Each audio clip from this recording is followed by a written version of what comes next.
Hello everybody, अस्सलाम वालेकुम। तो इस वीडियो के अंदर हम राउटिंग को डिस्कस करेंगे। तो पहले आप अपना कोई टेक्स्ट एडिटर ओपन कर लें जिसमें आप अपना काम करना चाह रहे हैं। मैं सबलाइम टेक्स्ट में काम करता हूँ, तो मैंने सबलाइम टेक्स्ट ओपन किया। इसके अंदर अपना प्रोजेक्ट को ऐड कर लेते हैं जहाँ पर भी वो पड़ा हुआ है, लारावेल के अंदर, और फिर टेस्टिंग के फोल्डर के अंदर इसे ओपन कर लें तो ये वो सब फाइल यहाँ पर शो हो जाएंगी। अब हमने काम करना है राउट्स के फोल्डर के अंदर, web.php के अंदर। इसे ओपन कर लें। अब जो भी राउट हम यहाँ पे डिफ़ाइन करेंगे उसे हम ब्राउज़र में ओपन कर सकते हैं। अब देखें, अगर आप नोट करें तो यहाँ तक तो हमारी सर्वर चल रहा है, इसके आगे स्लैश है और आगे हम जो भी चीज़ लिखेंगे वो हमें यहाँ पे डिफ़ाइन करनी पड़ेगी। सपोज़ मैंने यहाँ पे टेस्ट लिखा है तो हमें यहाँ पे टेस्ट के नाम का एक राउट क्रिएट करना पड़ेगा। लेकिन अगर मैंने यहाँ पे कुछ भी क्रिएट नहीं किया, एंटर कर दिया है, तो ये एक पेज लोड कर रहा है जिसके सेंटर में लारावेल का लोगो लगा हुआ है। तो यहाँ इस इस वाले पेज का, जो कि होम पेज हम इसे कह लेते हैं, इसका भी राउट यहाँ पे बना पड़ा है। तो अगर आप देखें गौर से तो ये राउट ऐसे बनता है, राउट, और इसका एड्रेस दिया हुआ है स्लैश या फिर नथिंग। तो वो क्या लोड कर रहा है, वो एक व्यू लोड कर रहा है जो कि जिस व्यू का नाम है वेलकम।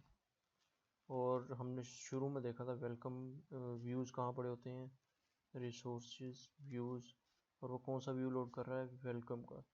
तो असल में वो ये वाला पेज लोड करके वेब ब्राउज़र में शो करवा रहा है। तो जब भी कोई यूआरएल एड्रेस बार में स्लैश टाइप करेगा या कुछ भी टाइप नहीं करेगा, तो वो राउट हमें कौन सा व्यू रिटर्न कर देगा, वेलकम व्यू। अच्छा, हम एक न्यू राउट बनाते हैं, route double colon get small brackets. पहला पैरामीटर होता है जिसमें हम वो एड्रेस डिफ़ाइन करते हैं जो कि स्लैश के बाद आएगा, जो भी वर्ड स्लैश के बाद आएगा वो हम एड्रेस यहाँ पे डिफ़ाइन करते हैं। मैं यहाँ पे टेस्ट लिख देता हूँ। और अब टेस्ट जब भी यूआरएल में ओपन किया जाएगा तो दूसरे पैरामीटर में क्या होना चाहिए, एक कॉल बैक फंक्शन लिख देते हैं, और वो फंक्शन रिटर्न करेगा जो भी चीज़ हम रिटर्न करना चाह रहे हैं। सपोज़ मैं एक टेक्स्ट रिटर्न कर देता हूँ, वेलकम टू माई फर्स्ट राउट। ठीक है, जब भी यूआरएल में टेस्ट ओपन करेंगे तो वो एक टेक्स्ट रिटर्न कर देगा जो कि ये टेक्स्ट है। ओपन करते हैं टेस्ट, एंटर। तो आप देखें इसने वो वाला जो टेक्स्ट है वो यहाँ शो करवा दिया। इसका मतलब है हमारा एक राउट जो है हमने सक्सेसफुली डिफाइन कर दिया है। और टेस्टिंग। तो इसी तरीके से हमने अगर यहाँ पे पूरा पेज लोड करवाना है तो हम बजाय इसके कि यहाँ पे पूरा HTML का पेज लिखेंगे और इसी तरह हर राउट के लिए लिखेंगे, हम यहाँ पे क्या करते हैं, एक व्यू लोड करा देते हैं, रिटर्न अ व्यू, और व्यू का नाम होगा अनदर। ये व्यू अभी इस गौर करें तो इस व्यू के फोल्डर में कहीं अनदर व्यू नहीं पड़ा। जैसे कि वेलकम व्यू तो यहाँ पड़ा हुआ है ना, लेकिन अनदर के नाम से कोई व्यू नहीं पड़ा। तो हम ऐसा करते हैं, एक व्यू बना लेते हैं, राइट क्लिक करें, न्यू फाइल बनाएं, इसे सेव कर लें। किस नाम से, another dot blade dot php। Blade जो है ये स्पेशल लारावेल का टेम्पलेटिंग इंजन है। हमने जब भी कोई फाइल बनानी है तो उसे ब्लेड डॉट php के नाम से सेव करना है। हम खाली डॉट php भी कर सकते हैं, वो भी चलेगी, लेकिन लारावेल में हम ब्लेड डॉट php यूज़ करते हैं। इसके मैं फ़ायदे आपको आगे जाके बताऊंगा कि हम ब्लेड डॉट php क्यों यूज़ करते हैं, ब्लेड टेम्पलेट क्यों यूज़ करते हैं। इसे सेव कर लें, और ये अब एक ब्लेड टेम्पलेट बन गया है। इसके अंदर हम जो भी लिखेंगे, सपोज़ मैं यहाँ पे h2 के अंदर लिख देता हूँ हेलो वर्ल्ड। अब यूआरएल में जब भी टेस्ट ओपन करेंगे तो वो एक व्यू लोड कर देगा जिस व्यू का नाम है अनदर, और वो लारावेल खुद इस फोल्डर के अंदर जाएगा, रिसोर्सेज के अंदर, व्यू फोल्डर के अंदर चेक करेगा अनदर के नाम से कोई व्यू पड़ा हुआ है। तो अगर पड़ा हुआ है, जैसे कि यहाँ पड़ा हुआ है, तो वो ये वाली फाइल लोड कर देगा। अब ये मैंने टेस्ट लिख के एंटर किया तो देखें उसने वो h2 टैग्स, सोर्स में जाकर देखें तो h2 टैग उसने, यानी कि वो ब्लेड टेम्पलेट यहाँ पे लोड कर दिया है। तो इस तरीके से हम व्यू को लोड कर सकते हैं किसी भी राउट को डिफाइन करके। डायरेक्टली हम व्यू लोड कर सकते हैं। अब अगर व्यू किसी फोल्डर के अंदर पड़ा है, जैसे मैं यहाँ पे सैम्पल के नाम का एक फ़ोल्डर बना देता हूँ, आगे स्लैश लगा के हम उनसे बता रहे हैं कि सैम्पल के फ़ोल्डर के अंदर जाओ, उसके अंदर अनदर के नाम से एक फ़ाइल पड़ी होगी। लेकिन यहाँ पे तो सैम्पल का फ़ोल्डर नहीं है, तो यहाँ पे सैम्पल का एक फ़ोल्डर बना लेते हैं। ये न्यू फोल्डर नाम है सैम्पल। इस फाइल को यहाँ से यहाँ हमें जाना पड़ेगा, रिसोर्सेज व्यूज़, अनदर को यहाँ से कट करें और सैम्पल के अंदर जाके पेस्ट कर दें। इसे यहाँ से दोबारा से ओपन कर लेते हैं। तो हमें अगर कोई किसी फोल्डर के अंदर पड़ा है तो हमने ये एड्रेस लिखना है। नॉर्मली तो आप सोच रहे होंगे कि ऐसे ही लिखते हैं हम हर जगह, जब भी किसी फोल्डर के अंदर किसी फाइल को ओपन करना होता है तो हम ऐसे लिखते हैं। लेकिन लारावेल के अंदर हमने स्लैश की जगह डॉट लगा देना। वो बैक एंड पे खुद ही वो डॉट को एज अ फोल्डर के अंदर कोई पाथ समझ जाएगा। वो के सैम्पल के फोल्डर के अंदर जाके another dot blade dot PHP हम मैंने लोड करनी है। तो अभी भी ये वैसे ही काम करेगा। ठीक है, इसे मैं अगर यहाँ पे कोई भी रैंडम टेक्स्ट लिख देता हूँ तो सिर्फ ये दिखाने के लिए कि ये जो है करेक्ट फाइल लोड कर रहा है। अच्छा, उससे अगली चीज़ हम देखते हैं कि अगर मैंने कोई वेरिएबल पास करना है, यहाँ से कोई वेरिएबल मैंने व्यू को पास करना है, तो वो कैसे करेंगे। मैं एक वेरिएबल बनाता हूँ डाटा के नाम से, जो कि असल में है एक अरे, और इसके अंदर मैं एक की बनाता हूँ जिसके अंदर पड़ा हुआ है मेरा नाम।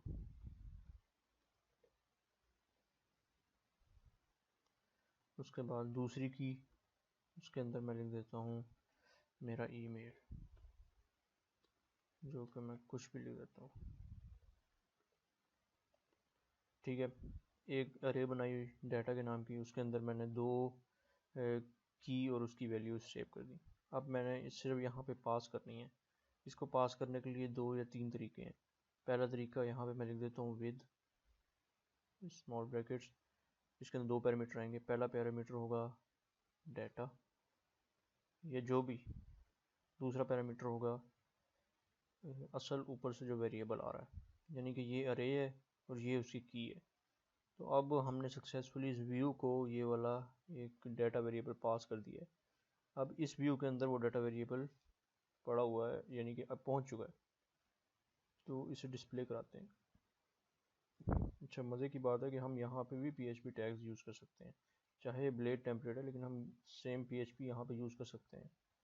तो मैं इसे वार डंप करा देता हूँ जो भी डाटा वहाँ से आ रहा है। अब इस पेज को रीलोड करें तो देखें तो पूरी अरे उसने शो करा दी। इसका मतलब कि ये जो वेरिएबल हमने यहाँ बनाया था, जो अरे बनाई थी, वो हमने सक्सेसफुली व्यू को पास भी कर दी है, और व्यू में हम उसे यूज़ भी कर सकते हैं अब आगे।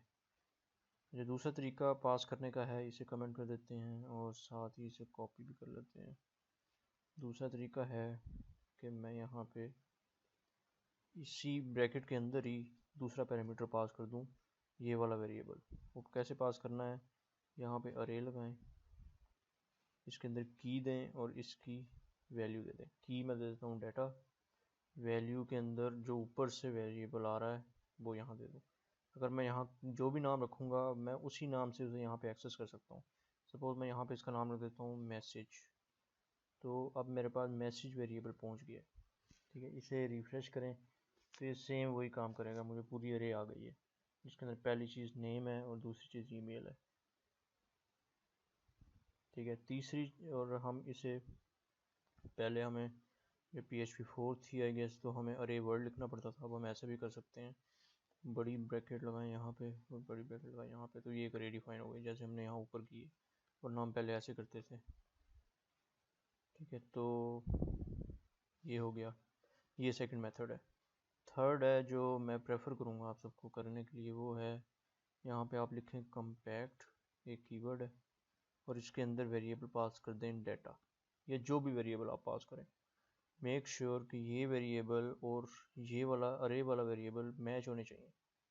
तो अब ये क्या करेगा, असल में कम्पैक्ट PHP का फंक्शन है, बहुत अच्छा फंक्शन है।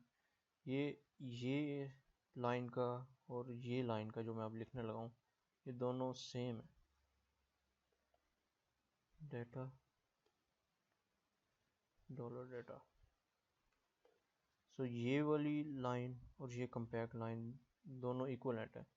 कंपेयर फंक्शन क्या करता है, जो भी हम यहाँ पे वेरिएबल पास करते हैं वो उसी को ही उसकी की बना देता है और उसी नाम का वेरिएबल जो भी ऊपर पड़ा होता है उसको उसकी वैल्यू बना देता है। तो ये इसलिए अच्छा है क्योंकि हमने अगर यहाँ पे मल्टीपल अरेज पास करनी है तो मैंने सिर्फ यहाँ पे ये लिखना है डेटा टू। डेटा टू के नाम के ऊपर अरे अगर हमने बनाई हुई है तो वो भी हमें पास कर दिया आराम से, सिर्फ एक यहाँ पे वेरिएबल पास करना। इसी तरीके से आप जितने मर्जी करते जाएं। तो ये सबसे अच्छा मेथड यही है, आप कंपेयर फंक्शन को यूज़ करें तो डाटा यहाँ तक पहुँच जाएगा, व्यूज़ तक डाटा पहुँच जाएगा। ठीक है, यहाँ पे डाटा लिख दें, यहाँ से डाटा पास हो रहा है, इसे रिफ़्रेश करें तब भी ये सेम वैसे ही चलेगा। अब सपोज़ कि मैं यहाँ से अरे पास कर दी डाटा की, अब मैं इसे वार डंप के थ्रू नहीं यहाँ पे वैसे शो करवाता हूँ। तो वैसे हम कैसे शो कराएंगे, मैं लूप चलाता हूँ PHP के अंदर। हम कैसे लूप चलाते थे, for each first one is data जो कि व्यू से आ रहा है और इसके अंदर एज कीवर्ड लिखें और यहाँ पे कोई भी वेरिएबल दे दें, समझे सिंगल। सो अब लूप चलेगी हर सिंगल वेरिएबल के ऊपर जो भी अरे के अंदर पड़े हुए हैं। मैं इसे एको करवाता हूँ, एको और इको जो भी आप इसे कहते हैं, और इसके बाद BR लगा देता हूँ। अब क्या करेगा, ये जो भी उसके अंदर वैल्यूज़ थी उन सबको उसने प्रिंट करा दिए। ये तो टिपिकल मेथड है फॉर ईच लूप चलाने का, लेकिन ब्लेड टेम्पलेट के अंदर हम क्या करते हैं, फॉर ईच से पहले एट सिंबल लगा दें और यहाँ से करली ब्रैकेट्स रिमूव कर दें दोनों तरफ से, इवन के PHP टैग्स भी रिमूव कर दें और एंड में आके यहाँ लिख दें एट एंड फॉर ईच। तो यहाँ से फॉर ईच लूप स्टार्ट हो रही है और यहाँ पर जाके एंड हो रही है। दरमियान में हमें एक और कीवर्ड लिखने की भी अब ज़रूरत नहीं है क्योंकि हम ब्लेड टेम्पलेट यूज़ कर रहे हैं, और हमें यहाँ पे कंकेटिनेशन यानी डॉट की भी ज़रूरत नहीं है, और BR टैग्स को कॉमा में लिखने की भी ज़रूरत नहीं है, और सेमी कॉलन की भी ज़रूरत नहीं है। सो ये सेम वैसे ही PHP में जैसे फॉर ईच लूप चली थी वैसे ही ये भी ट्रीट करेगी। जैसे अगर मैं रिफ्रेश करूँगा तो ये सेम रिज़ल्ट देगी मुझे। सर इसने सेम रिज़ल्ट नहीं दिया, एक चीज़ मैं भूल गया कि जो भी वेरिएबल जब हमने प्रिंट करवाना होता है या एको करवाना होता है तो हम PHP में एको कमांड लिखते हैं और ब्लेड टेम्पलेट्स के अंदर हम इसे 2 दफ़ा करली ब्रैकेट्स डालते हैं और उसके अंदर वेरिएबल लिख देते हैं, तो ये अब उसकी वैल्यू प्रिंट कर देगा। तो इसी तरीके से हम इफ़ कंडीशंस लगा सकते हैं, सेम जैसे हम PHP में लगाते थे, लेकिन ऐट सिंबल के साथ लगाएं और PHP टैग्स की भी ज़रूरत नहीं है, ब्रैकेट्स की भी ज़रूरत नहीं है। सेम इसी तरह हम वाइल लूप चला सकते हैं, एंड वाइल। सेम इसी तरह हम इफ़ एल्स भी लगा सकते हैं, एंड इफ़। सो ये सब कुछ काम करेगा। ब्लेड टेम्पलेट के अंदर ये फॉर्मेट है यूज़ करने का PHP फंक्शंस को। सो यहीं पे इस ट्यूटोरियल को एंड करते हैं। अगले ट्यूटोरियल में हम कंट्रोलर व्यूज़ और मॉडल को देखेंगे और माइग्रेशंस को भी देखेंगे। फिर उसके बाद हम अगर कुछ और आगे हमने पढ़ना हुआ राउटिंग के बारे में तो वो भी देखते जाएंगे। See you in the next video, good bye.